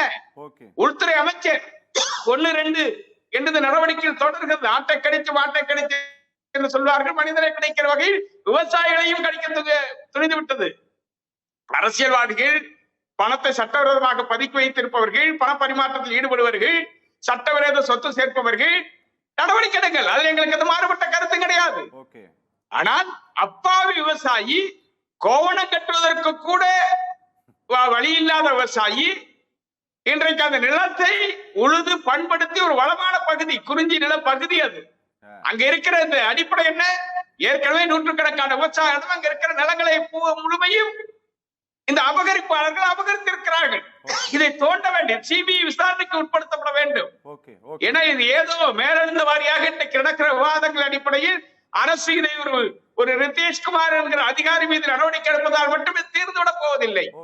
இது மாதிரியான ஏற்கனவே அந்த கிராமங்களில், அந்த பகுதிகளில் அபகரிக்கப்பட்டிருக்கிற, கையகப்படுத்தப்பட்டிருக்கிற, யாரிடம் விற்பனை செய்யப்பட்டிருக்கிறது என்பதெல்லாம் மத்திய அரசு சிபிஐ மூலமாக விசாரணை செய்து இந்த அதிகாரிகள் தண்டிக்கப்பட வேண்டும், அரசியல்வாதிகள் தண்டிக்கப்பட வேண்டும். இந்த குற்றவாளிகளுடைய பெயர்கள் ஆதாரத்தோடு வெளியிடப்பட்டிருக்கிறது. எனவே அனைத்து ஆதாரங்களையும் இந்த வழக்கறிஞர் சேகரித்து வெளியிட்டிருக்கிறார். நான் கேட்கிறேன், தமிழ்நாடு காவல்துறை டிசம்பர் 15ஆம் தேதி புகார் மனுக்கு 17இல் புகார் மனுவும் கொடுத்திருக்கிறார். இன்றைக்கு கிட்டத்தட்ட 15 தினங்கள் கடக்க போகிறது. ஏன் இன்னும் அதற்கான விரிவான நடவடிக்கையை துவங்கவில்லை? ஏன் இதை மூடி மறைக்க முயற்சிக்கிறார்கள்? இது ஏதோ மிகப்பெரிய அளவில் பல சந்தேகங்களை உருவாக்குகிற நிலை இருக்கிறது. அப்படி என்றால் காவல்துறை அதிகாரிகளே அமலாக்கத்துறை மீது வருகிற புகார்களை விசாரித்தாலே தனக்கு பாதிப்பு வந்து விடுகிற ஒரு அச்சத்துக்கு தள்ளப்படுகிறார்களோ? இது ஒட்டுமொத்த இந்தியாவே சீர்குலைக்கப் போகிறது. சாதாரண மக்கள் குடியுரிமையை இழக்கக்கூடிய பேராபத்து ஏற்பட போகிறது. விவசாயி உணவு உற்பத்தி அழிய போகிற பேராபத்து ஏற்பட்டிருக்கிறது என்பதுதான் இது மூலம் வெளிப்படுகிறது. விளை நிலங்கள் அபகரிப்பதற்கு அமலாக்கத்துறை பயன்படுத்துமையானால் இந்தியா என்கிற நாடு சிதறுண்டு போகிற ஒரு பேராபத்து ஏற்படும் என்ற அச்சம் தோன்றுகிறது. இது சாதாரணமாக விவாதிக்கிற நடவடிக்கை அல்ல. இது ஒட்டுமொத்தமாக முழு ஆதாரங்களோடு கையகப்படுத்தப்பட்டிருக்கிற ஒரு விவாதமாக இது அமைந்திருக்கிறது. இதை தமிழ்நாடு முதலமைச்சருடைய பெயர் அவர் பயன்படுத்தி இருக்கிறார். அப்படி என்றால் தமிழ்நாடு முதலமைச்சரை அச்சுறுத்துகிறாரா? இல்லை தமிழ்நாடு காவல்துறை அச்சுறுத்துகிறாரா? தமிழ்நாடு அரசே அச்சுறுத்துகிறார்களா? இப்படி சாதாரண விவசாயிகள் மீது கூட எங்களால் நடவடிக்கை எடுக்க முடியும். ஆகவே குற்றம் செய்கிற நீங்க உங்களை நாங்கள் வேடிக்கை பார்க்க மாட்டோம். நீங்க எங்களுக்கு உரிய முறையில கவனிக்கணும். அப்படி இல்லைன்னா நாங்க எல்லாருமே நோட்டீஸ் எடுப்போம். எங்களுக்கு வானலாத அதிகாரம் பிரதமர் கொடுத்திருக்காரு, உள்துறை அமைச்சர் கொடுத்திருக்காரு சொல்றாரு ரதேஷ்குமார். இது எந்த அடிப்படையில் நடைபெறுகிறது இந்த வாதங்கள்? இதான் மிகப்பெரிய அச்சமும் கேள்விக்குரிய ஏற்பட்டிருக்கிறது. Okay sir, okay. Kalkipriyan sir, நம்ம பல முறை அமலாக்க என்ஃபோர்ஸ்மெண்ட் டைரக்டரேட் பற்றி பேசியிருப்போம். இதில் நாங்கள் ஒரு குறிப்பிட்ட கட்சியை கோட் பண்ணி நாங்கள் பேசுறது எங்களுக்கு அறவே நோக்கம் கிடையாது. மேடம் மென்ஷன் பண்ணினதுனால இதை நாங்கள் பேச வேண்டிய ஒரு தேவை ஏற்பட்டிருக்கு. அங்கித் திவாரியினுடைய கேஸில் நம்ம பார்த்தோம் அப்படின்னா, நீங்கள் மதுரை மாவட்டத்தைச் சேர்ந்த வழக்கறிஞர் பிரிவு தலைவர், டிவிஎஸ்சியினுடைய சோதனை நடந்துட்டு இருக்கும்போது விடிய ஆஃபீஸ்க்குள்ளே இருக்கிறாரு. சென்ட்ரல் ஆர்ம்டு ஃபோர்ஸஸ் வரும்போது ஆர்ம்டு ஃபோர்ஸஸ் அவர் தான் வழி நடத்துகிறாரு. பிஜேபியினுடைய நிர்வாகி வழி நடத்துகிறார். சரிங்களா? உள்ளேருந்து வெளியில் வராரு, எல்லாரும் வந்துட்டாரான்னு பார்க்குறாரு. இந்த கேஸு, இந்த கண்ணையன் கிருஷ்ணன் கேஸை எடுத்துக்கிட்டோம் அப்படின்னா, இந்த கேஸில் அவங்க சொல்கிறாங்க பக்கத்து காட்டுக்காரங்க பிஜேபியினுடைய ஒரு மாவட்ட அளவிலான பொறுப்பில் இருக்கிறவங்க அப்படின்னு சொல்லிட்டு. சார், இந்த மாதிரி ஒரு பொலிட்டிக்கல் ரீதியாக ஆளுங்கட்சியை சேர்ந்தவர்கள் நேரடியாக ஒரு எஃப்ஐஆரை கோட் பண்ணி என்ஃபோர்ஸ்மெண்ட் டைரக்டரேட்டுக்கு ஒரு புகார் கடிதம் அனுப்புகிறார்கள் அப்படின்னா, அதன் அடிப்படையில் இந்த மாதிரியான கேஸையெல்லாம் கூட எடுத்து வீட்டு நம்பர் தெரியலன்னா ஹிந்து பல்லர் அப்படின்ட்டு அடையாளமிட்டு இந்த மாதிரி என்ஃபோர்ஸ்மெண்ட் டைரக்டரேட் கூப்பிட்டு விசாரிக்க முடியுமா சார்? வேற ஏதாவது இதுக்கு முன்னால் இந்த மாதிரி சம்பவங்கள் நடந்திருக்கா? இது ரொம்ப இந்த ஆச்சரியமான ஒரு விஷயமா இருக்குது. ஏன்னா எங்கேயோ மேடம் சொல்கிற மாதிரி எங்கேயோ ஒரு மலைக்கு அடிவாரத்தில் இருக்கிற ஒரு லேண்டு, எங்கேயோ இன்டீரியராக இருக்கிற ஒரு லேண்டு, அந்த லேண்டை 100 வருஷமாக சொந்தமாக வச்சுருக்கிற 2 வயதான விவசாயிகள், அந்த விவசாயிகள்கிட்ட மேலே வந்து ஒரு சம்மன்ஸ் அனுப்புனாங்க இடி சென்னையிலேருந்து. எழுத படிக்க தெரியாத விவசாயிகள், பக்கத்து லேண்டுக்காரர் வந்து பாஜக கட்சியை சேர்ந்தவராக இருக்கார். அவர் அந்த வயசான விவசாயிகளோட நிலத்தை ஆக்கிரமிக்கிற நோக்கத்தில் ஏதோ மிரட்டல் வேலை செய்கிறார், என்ஃபோர்ஸ்மெண்ட் மூலமாக மிரட்டுகிற வேலை செய்து அந்த நிலத்தை பிடுங்க அபகரிக்கிற ஒரு ஐடியாவில் இருக்கார் அப்படின்ற மாதிரியான விஷயம்தான் நம்ம இப்போ இந்த மேடம் மூலமாக கேள்விப்படுறோம். ஆக்சுவலாக இதில் வந்து எனக்கு என்ன ஆச்சரியன்னா, இந்த திமுக அதிமுக ஆட்சியில் வந்து சொல்லுவாங்க, ஒரு கிளைக்கழக செயலாளர் போய் போலீஸ் இன்ஸ்பெக்டர்லாம் மிரட்டுவார் கீழே, அது மாதிரிலாம் சொல்லுவாங்க. போலீஸ் ஸ்டேஷனில் வந்து திமுக செயலாளரோ அதிமுக செயலாளரோ கீழே கிளைக்கழகம் சொன்னாலே போலீஸ் ஸ்டேஷனில் வந்து எஃப்ஐஆர் போட்டுருவாங்க. கிட்டத்தட்ட அதே மாதிரியான ஒரு நிலைக்கு இந்த சென்ட்ரல் கவர்மெண்ட் தள்ளப்பட்டதோ, பாஜகவுடைய மாவட்ட செயலாளரோ இல்லை ஒன்றிய செயலாளரோ இல்லை அவங்க வேற ஒரு பேர் வச்சுருப்பாங்க அந்த பதவிக்கெலாம், அவங்க வந்து சொன்னால் என்ஃபோர்ஸ்மெண்ட் உடனே நோட்டீஸ் அனுப்பி அவங்க லெட்டர் பேட்ல ஒரு கம்ப்ளைண்ட் கொடுத்தா உடனே ஏதாவது ஆக்ஷன் எடுத்துருவாங்களோ அப்படின்ற மாதிரியான ஒரு சந்தேகம் தோணுது. இது வந்து ஒரு மோசமான போக்கு. ஆட்சி அதிகாரத்தில் வந்து கட்சிக்காரர்கள் தலையீட்டை நேரடியாக சொல்கிற ஒரு விஷயமா நான் இதை பார்க்குறேன். அந்த பெரியவரை பார்த்தீங்களா சார் நீங்கள்? அதான் பார்த்தேன். அவரை பார்த்தா அவர் சட்டவிரோத பண பரிமாற்ற கேஸில் மாற்றுற மாதிரி இல்லை, சட்டையே இல்லாமல் பாவோ அவர் வயதான காலத்தில் வந்து அங்கே கிராமத்தில் சுற்றிட்டு இருக்கார். அவர் ஏதோ ஒரு 5 ரூபாய் டீ கூட குடிக்கிறதுக்கு யோசிக்கிற லெவலில் அவர் இருக்காருன்னா, அவர்கிட்ட வந்து என்ன மாதிரியான கிரைம் ப்ரொசீட்ஸில் என்ன அவர் சொத்தை வாங்கியிருப்பார்? நிச்சயமாக அதுக்கான சான்ஸ்லாம் ரொம்ப ரொம்ப குறைவு. ரெண்டாவது நீங்கள் ஒரு கேள்வி கேட்டீங்க, அவர் வந்து ஏதாவது வேற ஏதாவது குற்றத்தில் அவர் சம்பந்தப்பட்டு வேறு ஏதாவது குற்ற சாட்சியா விட்னஸா இருக்கலாம், விட்னஸா இருக்காரா, இல்லை ஏதோ ஒரு இல்லை அவர் சம்பந்தப்பட்ட குற்றம் சாட்டப்பட்டவராக இருக்காருன்னா அதுக்கு வந்து என்ஃபோர்ஸ்மெண்ட் முதலே சோதனை பண்ணியிருப்பாங்க. அந்த மாதிரி விஷயங்கள்ல முதலே போய் சோதனை பண்ணியிருப்பாங்க. அப்புறம் தான் சம்மன் கொடுப்பாங்க. சம்மன் கொடுக்கறதுங்கிறது சோதனைக்கு பிறகு. சோதனைக்கு பிறகு இப்போ செந்தில் பாலாஜி கேஸ்ல 40 இடத்துல சோதனை பண்றாங்க வச்சுக்கோங்க. அதுக்கப்புறம் தான் சம்மன் கொடுத்து நீங்க வாங்க இதெல்லாம் எடுத்துன்னு வாங்க கூப்பிடுறாங்க அவங்க. புரியுது. அப்போ அந்த மாதிரியான ஒரு சோதனை அவங்க வீட்டில் நடந்திருக்கணும். அதுக்கப்புறம் நாங்கள் இது மாதிரிலாம் நீ எடுத்துன்னு வா, முதல்ல இவங்க உள்ளே போய் சோதனை பண்ணி எல்லாத்தையும் பறிமுதல் பண்ணி வந்துடுவாங்க. இவங்க ECIR கேஸ் ரிஜிஸ்டர் பண்ணிட்டாங்கன்னா இவங்க ரிஜிஸ்டர் பண்ணி இவங்களே வச்சுப்பாங்க. அது உங்களுக்கும் தெரியாது, எனக்கும் தெரியாது, சம்மந்தப்பட்ட ஆளுக்கும் தெரியாது, யாருக்கும் தெரியாது. ஆமாம், அவங்க வச்சுப்பாங்க, ரகசியமாக அதை வச்சுப்பாங்க. அதை வச்சுட்டு ப்ரொசீட் பண்ணி மேஜிஸ்ட்ரேட்டை கொண்டு காமிப்பாங்க. சோதனையும் ப்ரொசீட் பண்ணுவாங்க. அவரை சாட்சியாக கூப்பிட்றதா இல்லை குற்றஞ்சாட்டப்பட்டவரை கூப்பிட்றதா எல்லா விதத்துலையும் அவங்களே டிசைட் பண்ணிப்பாங்க. சார் சொன்ன மாதிரி ட்ரக்கானியனான ஒரு விஷயம் தான் அந்த 2019 அமெண்ட்மெண்ட். அவர் சொன்னது என்னன்னா சார், இவங்க உள்ள போயிருந்தாங்க, விசாரணைக்கு போயிருந்தாங்கன்னா என்ஃபோர்ஸ்மெண்ட் டைரக்டரேட்டால அவங்க கொண்டு போய் இருக்கக்கூடிய சொத்து பத்திரங்களை பறிமுதல் செய்து கொள்ள முடியும். அதோட அந்த ஐடியா கூட இருக்கலாம், சொல்ல முடியாது நம்ம எந்த ஐடியாவில். ஏன்னா இவர்களை பார்த்தால் வந்து PMLA ஆக்ட் அட்ராக்ட் பண்ணுற மாதிரியான எந்த குற்றமும் செய்த மாதிரி அவங்க தெரியல. அந்த கிராமத்தில் அவங்களுக்கு இருக்கிற சொத்து இந்த 6 ஏக்கர் நிலம் தான், வேற எந்த நிலமும் இல்லாத போது அவர்கள் வந்து அதை வந்து கிரைம் ப்ரொசீஜர்ஸில் வாங்குறதுக்கான வாய்ப்புகள் எதுவுமே இல்லை. அவர்கள் வந்து ஒரு பப்ளிக் ஆஃபீஸ், அதாவது ஒரு பப்ளிக் சர்வெண்ட்டாக கூட எங்கேயும் இருந்தது கிடையாது. அவங்க அப்படி வாங்கியிருந்தா கூட வந்து அக்ரிகல்ச்சர் வந்து ஐடியிலேருந்து எக்ஸம்ட் ஆகிற ஒரு விஷயமா இருக்கிறத நம்ம பார்க்குறோம். அப்படிலாம் இருக்கும்போது எந்த அடிப்படையில் நீங்கள் அவங்களுடைய சொத்து கணக்கெல்லாம் எடுத்து அவர் வந்து வருமானத்துக்கு அதிகமாகவோ இல்லை குற்றச்செயலில் ஈடுபட்டு சொத்து சேர்த்தாரனோ எப்படி நீங்கள் கருதுறீங்க ஆக்சுவலாக?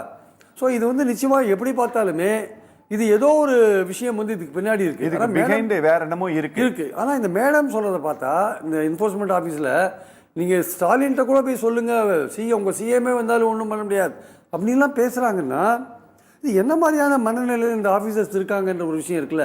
அது காரணம் இந்த PMLA ஆக்ட் கொடுக்குற அந்த பவர் தான். அந்த 2019 அமெண்ட்மெண்ட் இருக்குல்ல, அதை எதிர்த்து கன்வீல்கர் வந்து அதை ஆகாவோன்னு போகிற நீதிபதி அவர் அப்பீல்டு பண்ணிட்டு போயிட்டார். அதை எதிர்த்து நிறைய ரிட்டெல்லாம் பெண்டிங்காக இருந்தது. அதை விசாரிக்கிறதுக்கு ஒரு பெஞ்சை போட்டாங்க சஞ்சய் கிஷன் கவுல் தலைமையில். சஞ்சய் கண்ணா அப்புறம் வந்து அந்த திரிவேதினோரம் 3 பேரும் போட்டாங்க. PMLA ஆக்டில் இருக்கிற விஷயங்கள் என்னென்னா 120B சதி இருக்குல்ல IPCயில், அதை வந்து ஒரு குற்ற செயலாக வந்து PMLA ஆக்டில் கொண்டு வர முடியும் அப்படின்ற மாதிரியான விஷயங்கள் இருக்குது. அதே மாதிரி வந்து உங்களை குற்றஞ்சாட்டப்பட்டவராக கூப்பிட்றாங்களா இல்லை விட்னஸாக கூப்பிட்றாங்களா சொல்ல வேண்டிய அவசியமே கிடையாது. நான் சொன்னால் நீ இதெல்லாம் கொண்டு வரணும், உனக்கு எதுவுமே சொல்ல மாட்டேன் அப்படின்ற மாதிரியான விஷயங்கள்லாம் அதில் இருக்குது. அடிப்படை உரிமைகளை பறிக்கிற மாதிரியும் நடைமுறையில் உள்ள வேறு பல சட்டங்களை மீறுவதாகவும் இந்த பிஎம்எல்ஏ ஆக்ட் இருக்கு. இந்த கேஸ்ல இந்த விவசாயிகளுடைய அடிப்படை உரிமைகளை பறிக்கிற பறிக்கிற மாதிரி நடந்திருக்கான ஆமா, டெஃபினட்டா பறிக்கிற மாதிரி இருக்கு. அடிப்படை உரிமைகளை பறிக்கிற மாதிரி இருக்கு. ஏன்னா நீங்க எந்தவித ஆதாரமும் இல்லாம ஒரு ஆளை வந்து கூப்பிட்டு விசாரிச்சீங்கன்னா அது வந்து ஒரு நார்மலான சட்டம் வந்து அமல்படுத்துறது வேற விஷயம். பிஎம்எல்ஏ ஆக்ட்ல அவங்க ஒரு பிஎம்எல்ஏ ஒரு இசிஐயா இருக்கு ரிஜிஸ்டர் பண்ணிட்டு நீங்க அவங்களை கூப்பிட்டு வந்து விசாரிக்கிறதுன்றது அவங்களுக்கே தெரியாது. எதுக்காக தன்னை கூப்பிடுறாங்கன்னு தெரியாது. அப்போ அந்த தெரியாத ஒரு விஷயத்துக்கு அவனை கூப்பிடும்போது அவனுக்கான உரிமை மறுக்கப்படுகிறது இல்லைங்க. என்ன ஏதாவது சொல்லிட்டு கூப்பிடு, இந்த கேஸ்ல நீ வந்து விட்னஸா இருக்க, இந்த கேஸ்ல நீ வந்து குற்றஞ்சாட்டப்பட்டவனா இருக்க, அப்பதான் அவன் வந்து பதில் சொல்வான் அவங்க கிட்ட. இந்த கேஸ்ல இல்ல நீ சோதனை போட அவங்க வீட்டுக்கு போயிட்டு. இல்ல சார், இந்த சட்டத்தின்படி அப்படி சொல்ல வேண்டிய தேவையே இல்லைன்னு நீங்க தான் சொல்றீங்க. அப்படி இருக்கும்போது வயசானவங்களா இருக்கிறாங்க, இல்ல சின்ன பிள்ளைங்களா இருக்கிறாங்க, இல்ல பணக்காரங்களா இருக்கிறாங்க, பவர்ஃபுல் மேனா இருக்காங்க அப்படின்னா ஆளுக்கு தகுந்தபடி இந்த சட்டம் மாறணும்னு ஏதாவது அவசியம் இருக்கா? ஆமாங்க, ஆளுக்கு தகுந்தபடி மாறதுக்கான இப்ப செந்தில் பாலாஜி விசாரிச்சாங்க, இந்த அட்வொகேட்டையும் அலோ பண்ணல உள்ள. ஆமா கரெக்ட். பொன்முடியை உள்ள கூப்பிட்டு விசாரிச்சாங்க, இந்த அட்வொகேட்டையும் அவங்க உள்ள அலோ பண்ணல. அதான் மேடத்துக்கும் சொல்லியிருக்காங்க. இதுதான் அடிப்படை உரிமை மீறின ஒரு விஷயம். அவனுக்கு வந்து லீகல் குறைந்தபட்சம் எழுத படிக்க தெரியாத செந்தில் பாலாஜியாவது பொன்முடியாவது எழுத படிக்க தெரிஞ்சவங்க பதில் சொல்லுவாங்க. அந்த விவசாயிகள் 2 பேர் என்ன பண்ணுவாங்க, ஒண்ணுமே தெரியாது, லாயர் லீகல் அசிஸ்டன்ஸ் கண்டிப்பா தேவை இல்லையா? அப்ப அந்த அடிப்படை உரிமை இங்க மறுக்கப்படுகிறது இல்லையாங்க, அவங்களுக்கான வாய்ப்புகள். இதெல்லாம் வந்து நிதி அமைச்சகத்தின் கீழே இருக்கிற இந்த என்போர்ஸ்மெண்ட் டைரக்டரேட் இருக்கு இல்லையா, இந்த சட்டத்தை வைத்துக்கொண்டு இந்த அங்கித் திவாரி கேஸ் இப்போ பார்த்தீங்க, எப்படியாவது என்போர்ஸ்மெண்ட் ஒரு கேஸ் அவன் மேலே ஃபைல் பண்ணிருக்காங்க. ஃபைல் பண்ணி டெல்லியில் ஃபைல் பண்ணி எடுத்துன்னு போயிட்டாங்க. அவர் எப்படியாவது இங்கேருந்து எடுத்துன்னு போய் திகார் ஜெயிலில் கொண்டு போயிட்டு கேஸை வந்து நீர்த்து போக வைக்கணும்னு பார்க்குறாங்க. அங்கித் திவாரியோட வீடெல்லாம் செக் பண்ணதில் ஒரு 50 என்போர்ஸ்மெண்ட் அதிகாரிகள் பணம் பங்கிட்டு கொண்டதாக ஒரு விஷயம் இருக்கிறதா பேச்சுவாக்கள் அடிபடுது. அது எப்படி கோர்ட்டில் கேஸ் போகும்னு தெரியாது. அப்போ நீங்கள் என்ன பண்ணுறீங்க, உங்கள் ஆட்கள் ஒருத்தர் மாட்டினார்ன உடனே நீங்கள் அவரை விடுவிக்கிறதுக்கான, அவரை நீர்த்து போக வைப்பதற்கான எல்லா விஷயமும் நீங்கள் செய்கிறீங்க. அதே மாதிரி நீங்கள் கடந்த 6 மாத காலம் தமிழ்நாட்டில் இருக்கிற பேப்பர் எடுத்து பாருங்கள் சார். அது வந்து கடத்தல் கேஸாக இருக்கலாம், நில அபகரிப்பு கேஸாக இருக்கலாம், இல்லை பாலியல் சம்மந்தப்பட்ட கேஸாக இருக்கலாம். குறைந்தபட்சம் நீங்கள் 50 பாஜகவினரை பற்றி நீங்கள் பார்க்கலாம். அதில் 50 பாஜகவினர் கைது செய்யப்பட்டதை பார்க்கலாம். உதாரணமாக கௌதமி கேஸ் எடுத்துக்கோங்க, அழகப்பன். உதாரணமாக ஆருத்ரா சிட் ஃபண்ட் கேஸ் எடுத்துக்கோங்க, ஆர்கே சுரேஷ். அப்புறம் அந்த விளையாட்டுத்துறையில் ஏதாவது இருந்தார் அவர். இந்த என்போர்ஸ்மெண்ட் இதெல்லாம் என்ன பண்ணுது பார்த்துட்டு தானே இருக்கு. 2400 கோடி சார் ஆருத்ரால 2 லட்சம் பேரை ஏமாத்திருக்காங்க சார். அதை எடுக்கல இன்னும். இதுவரையும் என்போர்ஸ்மெண்ட் அது உள்ள தலையிட்டாங்களா அந்த எஃப்ஐஆர்ல? ஸ்டேட்டோட எக்கனாமிக் அஃபென்சஸ் விங் தான் பார்த்துட்டு இருக்காங்க. ஏன் வந்து அங்கே சாரதா சிட் ஃபண்ட்ல உள்ள பூந்து எல்லாரையும் மடக்குறீங்கல்ல வெஸ்ட் பெங்கால்ல, இங்கே ஏன் ஆருத்ராக்குள்ள என்போர்ஸ்மெண்ட் ஏன் இதுவரையும் வராது இருக்கீங்க? பாஜக சம்மந்தப்பட்டிருக்காங்க, ஆட்கள் சம்மந்தப்பட்டிருக்காங்க, நீங்க வராது இருக்கீங்களா? ஸோ இதெல்லாம் கேள்வி. 8 எஃப்ஐஆர் ஃபைல் பண்ணிருக்காங்க டிவிஎஸ்சி பழைய ஏடிஎம்கே அமைச்சர்கள் மேல. அந்த எஃப்ஐஆர்ல ஒன்று கூட நீங்க எடுத்து டீல் பண்ண மாட்டேன்றீங்களே, ஏன்? நீங்க வந்து ஒரு ஃபார்மருக்கு நீங்க ஒரு ஃபார்மருக்கு ஒன்றும் தெரியாத ஃபார்மருக்கு, படிக்க தெரியாத ஃபார்மருக்கு, எங்கேயோ மூலையில ஒரு கிராமத்துல விவசாயம் பண்ணிட்டு இருக்கிற வயசான ஃபார்மருக்கு நீங்க சம்மன் ஜாதி பேரை சொல்லி ஒரு சம்மன் அனுப்புறீங்கன்னா இது எந்த அளவுக்கு? ஒரு காலத்தில் வந்து மத்திய அரசோட அதிகாரிகள் அல்லது இந்த மாதிரி என்போர்ஸ்மெண்ட் ஆஃபீஸர்ஸோ இல்லை சிபிஐ ஆஃபீஸர்ஸோ எல்லாம் நியாயமாக நடந்துப்பாங்கன்ற ஒரு பேர் இருந்தது. ஆனால் கடந்த 10 வருட பாஜக ஆட்சி காலத்தில் இந்த பேர் வந்து ரொம்ப ரொம்ப ரொம்ப சரிஞ்சு அவர்களும் வந்து நம்ம சராசரி நம்ம ஸ்டேட்ல மாநில அளவில் போலீஸ்காரர்கள் எந்த மாதிரி விஷயங்கள் ஈடுபடுறாங்க. போலீஸ் கூட இப்படி சம்மன் அனுப்பாது சார். இல்லை நான் சொல்றேன், அவர்கள் மீது பல்வேறு குற்றச்சாட்டுகள் வருது இல்லையா? அந்த மாதிரியான நிலைக்கு இந்த மத்திய அரசு அதிகாரிகளும் புலனாய்வு அதிகாரிகளும் உள்ளாகி விட்டார்கள் என்பதுதான் அந்த சீரழிவு வந்து ஏற்பட்டிருக்கு இல்லையா? இது மோசமான சீரழிவு, ஜனநாயகத்துக்கு ஆபத்தான சீரழிவு. ஆக்சுவலாக நான் பேசலாம் சார். ஒரு சின்ன பிரேக் அப்புறமேட்டு வரேன் உங்ககிட்ட. நேரில் ஒரு சிறிய இடைவேளைக்கு பின் சத்தியம் சாத்தியமே தொடரும். What's the solution for the world-class education that gives life to your children? 50% of the human intelligence develop between 0 to 5 years.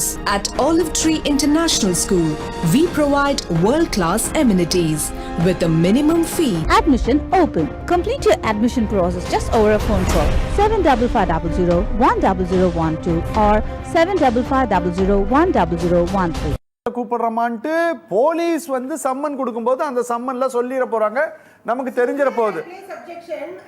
அவங்க வந்து money laundering act section 52 subsection 2 subsection 3ல கொடுத்திருக்கோம், தெளிவா கொடுத்திருக்காங்க. ஓகே. சோ நீங்க நேர்ல வாங்க, ஆஜராகுங்க, உங்களுடைய நில ஆவணங்களை எடுத்துட்டு வாங்க, பேங்க் அக்கவுண்ட்ஸ் எடுத்துட்டு வாங்க, இன்கம் டாக்ஸ் டீடைல்ஸ் எடுத்துட்டு வாங்கன்னு ஒரு பெரிய லிஸ்ட் கொடுத்திருக்காங்க. கரெக்ட், நான் மேடம் பார்த்துட்டேன். ஒரு நிமிஷம், 8 இது டாக்குமெண்ட்ஸ் கொண்டு வர சொல்லி, PAN card, Aadhaar card, details of உங்களுடைய இன்வெஸ்ட்மெண்ட் மேட், நீங்க எங்கெங்க வந்து அக்ரிகல்ச்சர் லேண்ட் இல்லாம வேற என்ன வச்சிருக்கீங்க, ஐடி ரிட்டர்ன்ஸ் என்ன வச்சிருக்கீங்க, உங்களோட இன்வெஸ்ட்மெண்ட்ஸ் எங்கெங்கெல்லாம் நீங்க வந்து உங்களுடைய வருமானங்களை கொண்டு போய் அரசுக்கு தெரியாம மறைமுகமா நீங்க வச்சிருக்கீங்கன்ற மாதிரி எல்லாத்தையும் கொண்டு வர சொல்லிருக்காங்க. ஓகே ஓகே, பேசலாம். தட் மீன்ஸ் அவங்கள விட்னஸா கூப்பிடுறாங்கன்னா அவங்க வந்து நேரடியா வேற ஏதாவது ஒரு பெரிய இன்வெஸ்ட்மெண்ட் செக்யூரிட்டிஸ் ஃபர்ம்ல இவங்க மேனேஜிங் டைரக்டராவோ சிஇஓவோ இல்ல. ஓகே, புரியுது. இவங்க ஒரு அரசு அதிகாரியா கரப்ஷன்ல இன்வால்வ் ஆகுறவங்களும் இல்ல. இவங்க ஆர்ம்ஸ் அண்ட் அம்யூனிஷன், AK-47 அந்த மாதிரி கனரக துப்பாக்கிகளோ அணுகுண்டுகள் சப்ளை பண்றவங்களும் இல்ல. ஏழை விவசாயிகள், பாமர மக்கள், எழுத படிக்க தெரியாதவர்கள் என்பதால் டைரக்டா என்ஃபோர்ஸ்மெண்ட் டைரக்டரேட் உபயோகப்படுத்தக்கூடிய நரேந்திர மோடி அவர்களை கைது செய்ய வேண்டும் என்று நான் சொல்றேன்.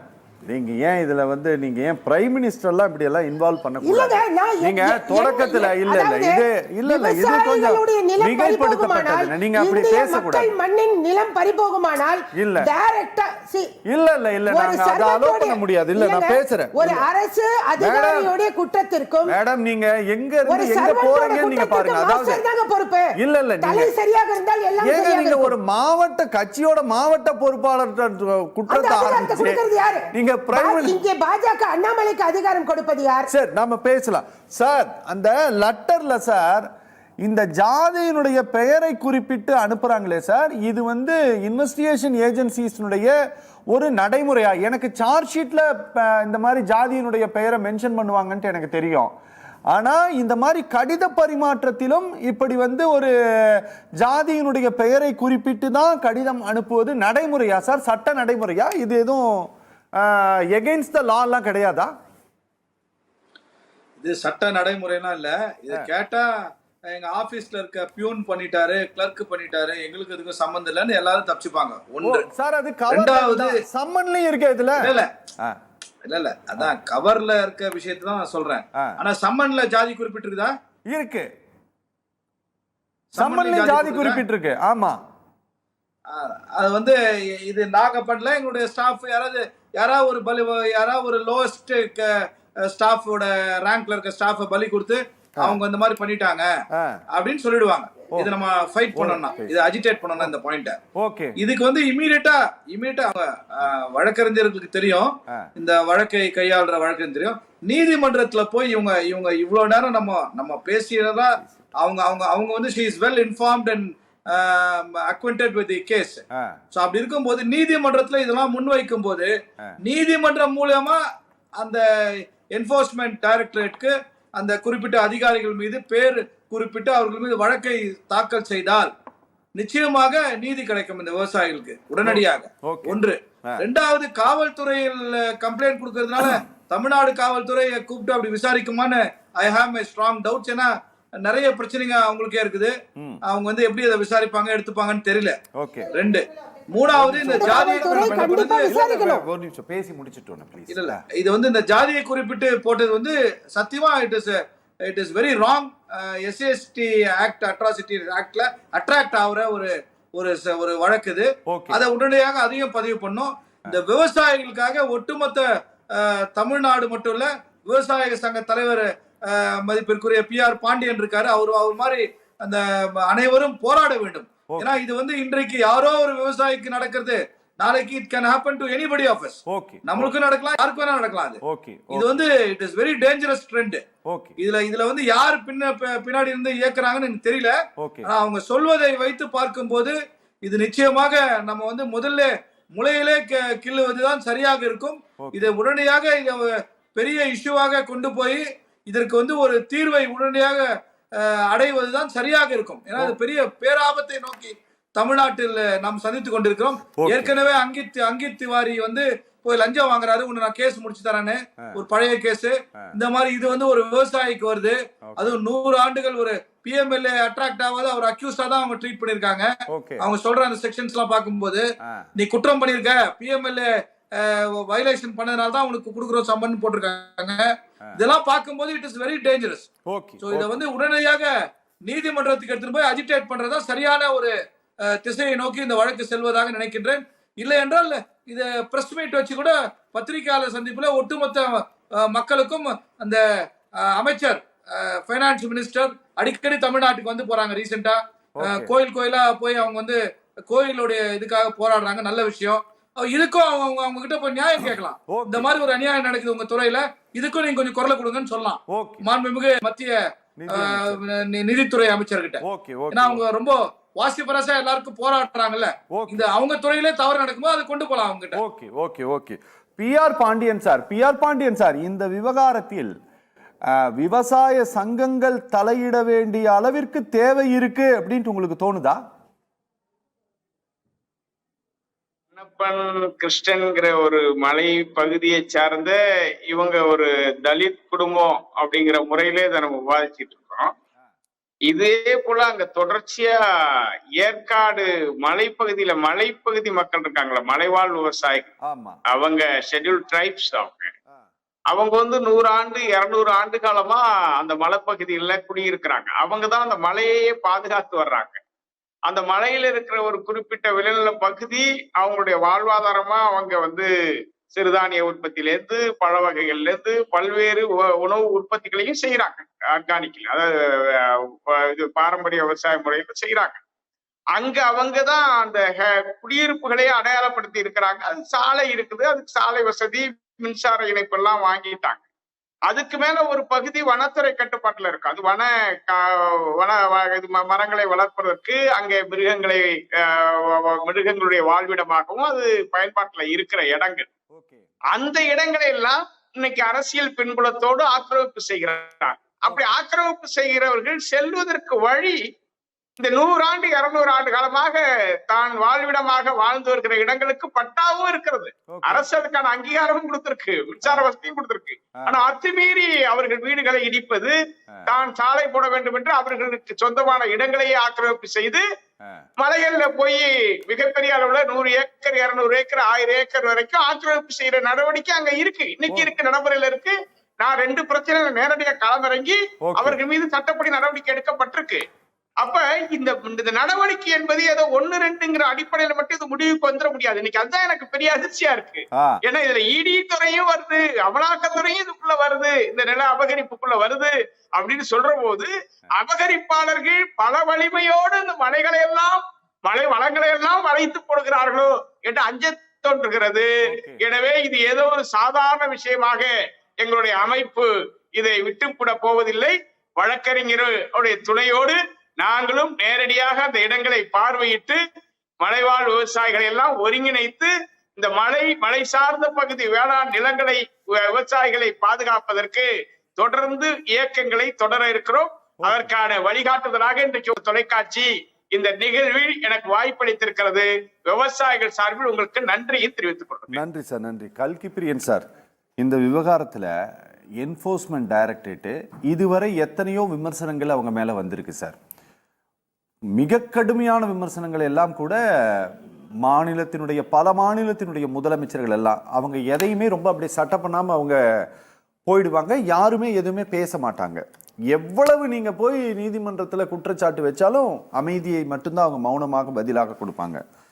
அவங்க இவ்வளவு நாள் மௌனமாக இருந்தது என்ன அப்படின்னா, எல்லாருமே பவர்ஃபுல் பீப்புள், அதனால கம்முன்னு இருந்துட்டாங்க. ஆனால் இன்னைக்கு ஒண்ணுமே இல்லாத ஒரு சாதாரண ஆளுக்கு இவங்க சம்மன் கொடுத்து அது இன்னைக்கு ஒரு சர்ச்சையாக மாறி இருக்குது. இப்போதும் இவங்க இந்த டிபார்ட்மெண்ட் அமைதியாக தான் இருக்குமா, இல்லை இதுக்கு ஏதாவது இவங்க சத்தம் இல்லாமல் உள்ள ஏதாவது ரியாக்ட் பண்ணுவாங்களா? இல்லை, ஜென்ரலாக வந்து இவங்க ரியாக்ட் பண்ண மாட்டாங்க. Unless madam as a lawyer வந்து கோர்ட்டில் ஏதாவது ஃபைல் பண்ணாங்கன்னா அப்போ தான் ரெஸ்பாண்ட் பண்ணுவாங்களே தவிர இல்லைன்னா அவங்க எதுவரையும் வந்து இவங்களுக்கு கூட பதில் சொல்ல மாட்டாங்க. தமிழ்நாடு கவர்மெண்ட்டுக்கும் டிஜிபிக்கும் பதில் சொல்ல மாட்டாங்க. கேட்டால் பிஎம்எல்ஏ ஆக்டில் எங்களுக்கு எல்லா அவங்க இந்த இசிஐயா ரிஜிஸ்டர் பண்ணுறாங்களே அதையே வந்து மேடத்துக்கு காமிச்சிட மாட்டாங்க. அந்த விவசாயிகளுக்கும் காமிக்க வேண்டிய அவசியமும் கிடையாது. அதுதான் சுப்ரீம் கோர்ட் என்ன சொல்கிறாங்க, நீங்கள் வந்து ஒருத்தர் அரெஸ்ட் பண்ணும்போது எந்த குற்றத்துக்காக அவர் அரெஸ்ட் பண்ணுறீங்கன்னு சொல்லணும். முதல்ல கூப்பிடும்போது என்ன காரணத்தினால கூப்பிடுறீங்க, எந்த கேஸ் சம்மந்தமாக சட்டத்தை நீங்கள் கோட் பண்ணலாம், பட் ஸ்பெசிஃபிக்காக எந்த கேஸுன்னு நீங்கள் சொல்லணும் இல்லையா? கரெக்டு. அதனால தான் வந்து இந்த 2019 அமெண்ட்மெண்ட் ரெக்கானியன்னு ஏன் சொல்கிறாங்கன்னா, இதை எதிர்த்து அந்த அமெண்ட்மெண்ட்டை எதிர்த்து 200க்கும் மேற்பட்ட ரிட் பெட்டிஷன்ஸ் வந்து சுப்ரீம் கோர்ட்டில் ஒரு பெஞ்சு முன்னாடி சஞ்சய் கிஷன் கவுல் பெஞ்சு முன்னாடி விசாரணைக்கு இருந்தது. இது இவ்வளவு தூரம் அடிப்படை உரிமைகளை மீறுற மாதிரியான விஷயங்கள் நிறையா இருக்குது. இதை வந்து மிஸ்யூஸ் பண்ணுறாங்க. இப்போ பாஜக பார்ட்டிக்காரங்களுக்காக மிஸ்யூஸ் பண்ணுறது, இல்லை அதிகாரிகளே மிஸ்யூஸ் பண்ணுறது. இப்போ அங்கே திவாரி பண்ணார்ல, ஊரில் இருக்கிற எஃப்ஐஆர்லாம் பார்த்துட்டு ஒவ்வொருத்தனையாக கூப்பிட்டு இவ்வளோ கூட அவ்வளோ கூட இல்லாட்டி நான் வந்துடுவேன், அந்த மாதிரி விஷயங்கள் இருக்குல்ல, இதெல்லாம் மிஸ்யூஸ் பண்ணுறாங்க. இந்த மாதிரி விஷயங்கள்லாம் நடக்கிறதுனால தான் இந்த பெஞ்ச் விசாரித்து வந்ததானால் என்ஃபோர்ஸ்மெண்ட் டைரக்டரேட்டு வாய்தா மேலே வாய்தா வாங்கி கிட்டத்தட்ட இந்த சஞ்சய் கிஷன் கவுல் ரிட்டையர் ஆகிறதுக்கு 2 வாரம் 3 வாரம் இருக்கிறதுக்கு முன்னாடி அவர் ரொம்ப நொந்து போயிட்டார். ஃப்ரஸ்ட்ரேட் ஆகி என்ன பண்ணாரு, இந்த மாதிரி பிஎம்எல்ஏ ஆக்ட் இந்த விஷயங்களில் வந்து என்ஃபோர்ஸ்மெண்ட் டைரக்டரேட் ஒத்துழைக்க மாட்டேன்றாங்க இந்த கேஸை நடத்துறதுக்குன்ட்டு, நான் இதுலேருந்து விலகிக்கிறேன், இனிமேல் நான் வந்து நீங்கள் புது பெஞ்சை ஃபார்ம் பண்ணிக்கோங்கன்னு அவர் கையை கழுவிட்டு போயிட்டார். அதனால் இந்த ரெக்கானியன்லாம் அப்படியே it remains as the same. Enforcement directorate அதே பவர்ஸ் அப்படியே தான் இருக்குது. அதனால் அது ஸ்டேட் கவர்மெண்ட்டோ வேறு யாரோ ஒன்றுமே பண்ண முடியாது என்பது அடிப்படையான விஷயம். சட்டம் இருக்குது, அந்த சட்டம் இருக்குது. மேடம் சொல்கிறாங்க எல்லாருமே ஒரு சட்டத்துப்படி தான் நடக்கும். சட்டத்துப்படி நடந்தால் தானே சட்டமே அவங்களுக்கு ஆதரவாக இருக்கும்போது நீங்கள் என்ன பண்ணுவீங்க? அது எதுக்காக கொண்டு வரப்பட்டதுன்னா, இந்த மாதிரியான ஊழல் போன்ற விஷயங்கள், கருப்பு பட பரிமாற்றம், இதெல்லாம் தடுக்கிறதுக்கான ஒரு நல்ல நோக்கத்தோடு கொண்டு வரப்பட்ட ஒரு சட்டம்.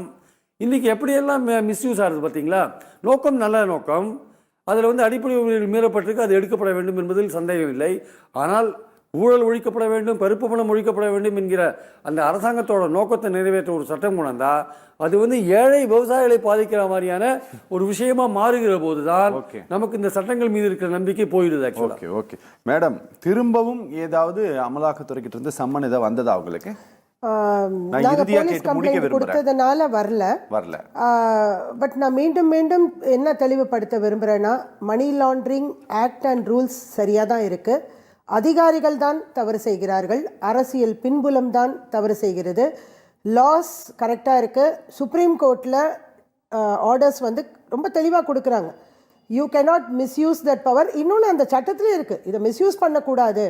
மிஸ்யூஸ் பண்ணால் அதுக்கு என்ன தண்டனைகள் அதிகாரிகளுக்கு வழங்கப்படும் அப்படின்றது இருக்கும்போது அதை எடுத்து ஃபாலோ பண்ணிட்டு போலீஸ் கேஸை போட்டு ஐபிசி போட்டு போக வேண்டியது தானே, பிரச்சனையே இல்லைங்களா? ஓகே ஓகே ஓகே வேற ஏதாவது சொல்ல விரும்புறீங்களா? தமிழக அரசு நடவடிக்கை எடுக்க வேண்டும். தமிழக காவல்துறை கண்டிப்பாக நடவடிக்கை எடுக்க வேண்டும். ஏன்னா நாங்கள் போலீஸ் கம்ப்ளைண்ட் கொடுத்துருக்கோம். ஆக்ட்ல இந்த செக்ஷன்ல குற்றம் நடந்திருக்கிறது, குறிப்பிட்ட அதிகாரிகள் தவறு செய்திருக்கிறார்கள். அது அமலாக்கத்துறையாக இருந்தாலும் தமிழக அரசு நடவடிக்கை எடுப்பதற்கு சட்டம் பரிந்துரை செய்கிறது. இன்னொன்று பார்த்தீங்கன்னா, சப்போஸ் ஒரு ஆக்டே வந்து தப்பாக இருக்குன்னு இவங்க சொல்கிறாங்க, ஆக்ட் கரெக்டாக இருக்குது. இன்னொன்று அந்த சட்டம் சரியாக இருக்கிறது, சட்டம் தவறாக இருக்கும் பட்சத்தில், அப்படி ஒரு சட்டமே தப்பாக இருக்குன்னு வைங்களேன், ultra vires of the constitution சொல்லுவோம். அதாவது இந்திய அரசியல் அமைப்பிற்கு எதிராக ஒரு சட்டம் இருக்கிறது அப்படின்னா அந்த சட்டத்தை ஏற்றுக்கொள்வதற்கான அவசியமே கிடையாது. இன்வாலிட் லான்னு தூக்கி குப்பையில் போட்டுருவோம். ஓகே, இப்போ இப்படிதான் ஒருத்தர் ஃபாலோ பண்ணணும் அப்படின்னு நமக்கு சொசைட்டில ஆர்டர்ஸ் இருக்கு இல்லைங்களா? ஒரு குடும்பத்துல கூட ஒரு கணவன் இப்படி இருக்கணும், மனைவி இப்படி இருக்கணும், குழந்தைகள் பள்ளிக்கூடம் போகணும், அது அடிப்படை சட்டம். பள்ளிக்கூடம் போக மாட்டேன், படிக்க மாட்டேன்னு ஒரு குழந்தை சொன்னா அதை நம்ம ஏத்துக்க முடியுமா? அதே போலதான் அமலாக்கத்துறை சட்டங்கள் சரியாக இருக்கிறது. போலீஸ் பவர்ஸ், அவங்களை அரெஸ்ட் பண்றதுக்கான பவர்ஸ் வந்து தமிழ்நாடு போலீஸ்க்கு இருக்கு. தமிழக காவல்துறையிடம் நாங்கள் புகார் கொடுத்திருக்கிறோம், இந்த பிரிவில் நீங்கள் நடவடிக்கை எடுக்க வேண்டும் என்று. தமிழக காவல்துறை அவசியம் நடவடிக்கை எடுக்க வேண்டும், அதற்காக நான் போராடுவேன். ஓகே, ரொம்ப நன்றி மேடம்.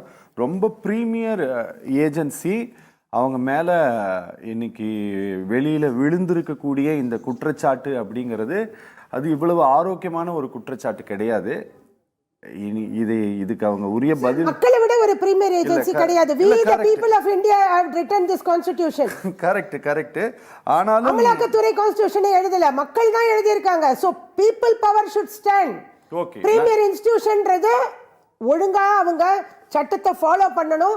மக்களுக்கு அந்த மணி லாண்டரிங் நடக்காம காப்பாத்துறதுக்கு தான் அமலாக்கத்துறையை தவிர அமலாக்கத்துறையே மணி லாண்டரிங் பண்ணோம்னா அது ஏத்துக்க முடியாது. ஓகே, நல்லது மேடம், இதை கவனத்தில் எடுத்துக்குவாங்க அப்படின்ட்டு நாங்க நம்புறோம். Definitely this debate will be a striking terror to money laundering officials. ரொம்ப நன்றி நேயர்கள் மற்றும் நிர்வாகம் சார்பாக நிகழ்ச்சியில் பங்கேற்ற 4 பேருக்குமே ரொம்ப நன்றி.